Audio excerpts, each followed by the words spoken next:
Hey guys, I'm back, this time with my first vlog. And in this vlog I'm gonna talk a bit about a major overhaul we had at our climbing gym.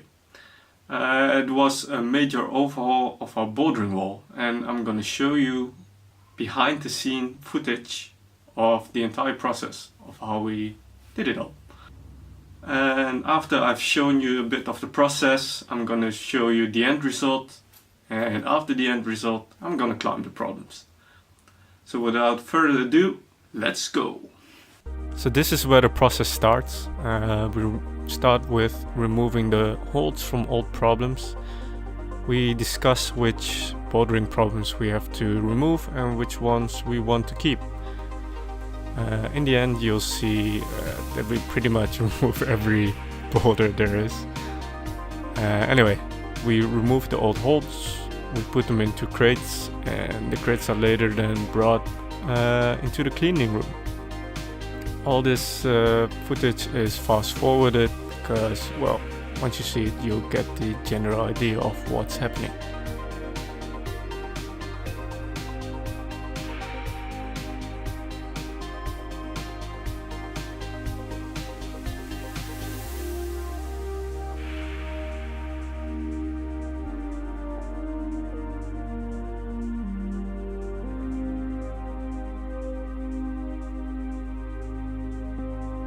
So here you can see me bringing a couple of crates filled with dirty holes. The dirty holes are then placed into a bucket with acid, and we leave the holes there for about 20 minutes. This is done so the acid can do its work and remove all the nasty stuff that's on the holes. After around 20 minutes I remove the holes and then scrub them down. This is for the remaining dirt that might be on the holes. And after that's done, I put the cleaned holes into a bucket with water. This is done to remove the excess acid that might be on the holes. After the water bath, the holes are left to dry, and after they're dry we can finally use them again for setting new routes or problems.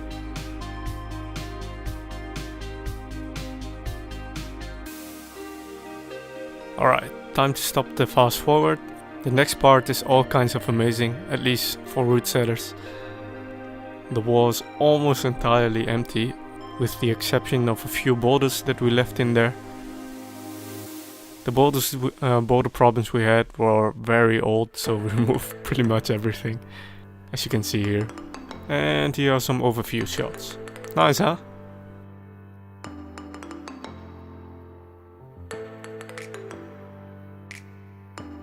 And here we are in the process of setting new problems.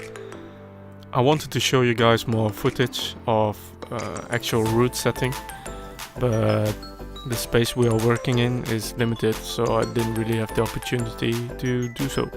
I guess I'll make a video on route setting later, just a separate video with just route setting, and then I can explain how route setting is done and the process behind it.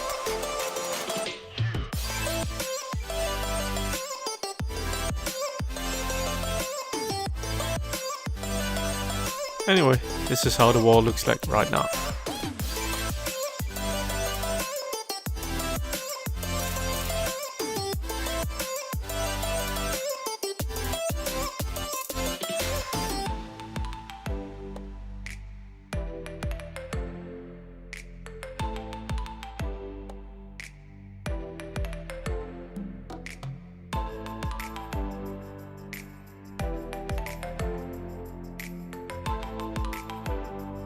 So now comes the interesting part. I'm gonna climb some of the problems I've set.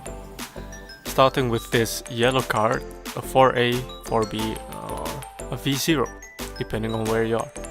Great for warming up.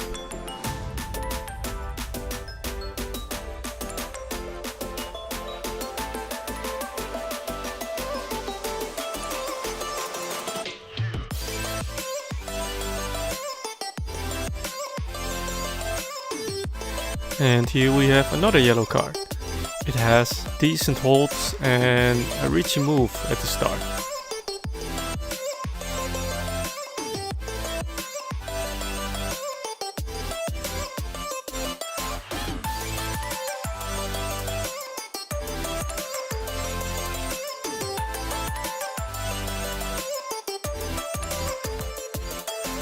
Now we're moving up to a green card, which is around a 4C5A.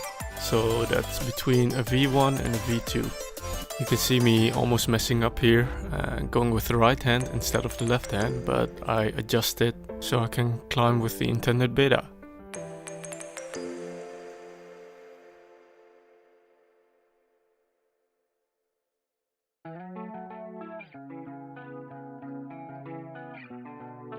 This problem has a blue card, which is between a 5B and a 5C+. So that's between V2 and a V3.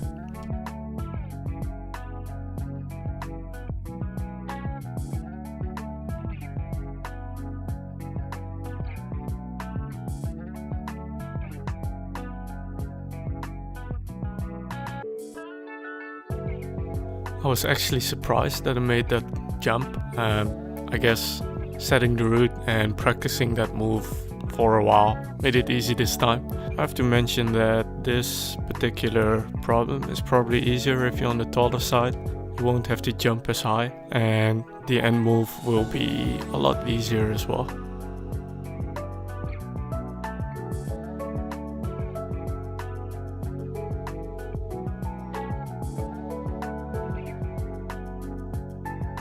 You can see here I'm just a bit too short to reach the last hold from there, so I have to make some extra moves to actually reach the final hold.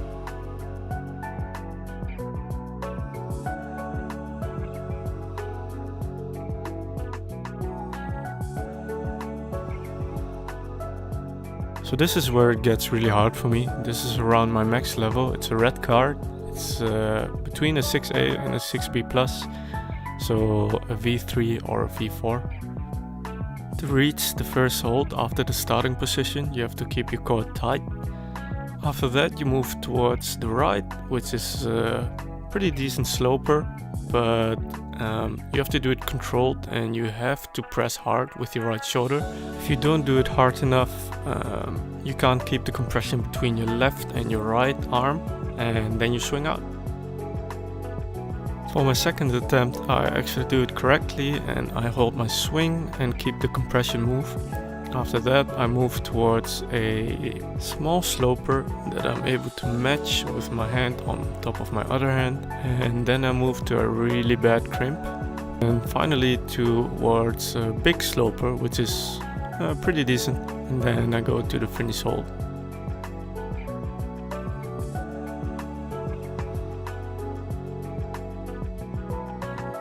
Here we have another red card. This is a really powerful problem, which is really hard for me because I'm more of a technical climber, not a powerful climber. The start might look good, but that's a really bad sloper, so it's the next hold that you move towards to. And then from that bad sloper you move towards kind of a pinchy sloper, I guess. And then you go to a really tiny pinch, which is really hard if you're not strong.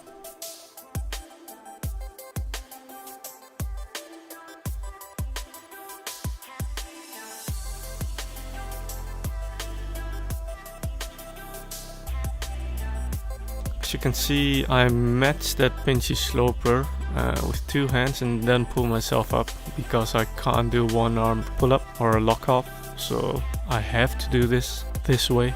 For the second attempt I get really close, but the wall is overhanging and the volume, you see that, is sticking out as well. So it's really hard to get properly on your feet, and that's why I just couldn't reach the final hold.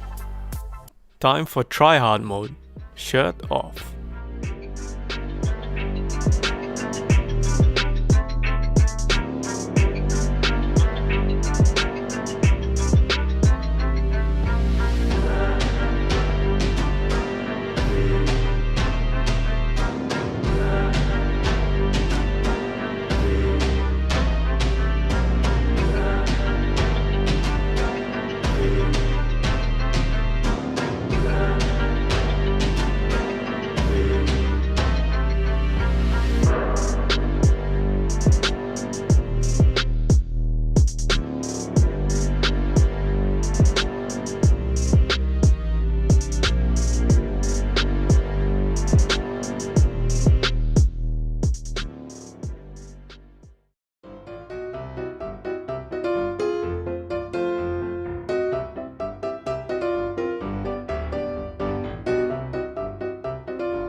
that's it for this vlog. I hope you enjoyed this type of content. If you did, give it a thumbs up so I know what kind of videos you want to see.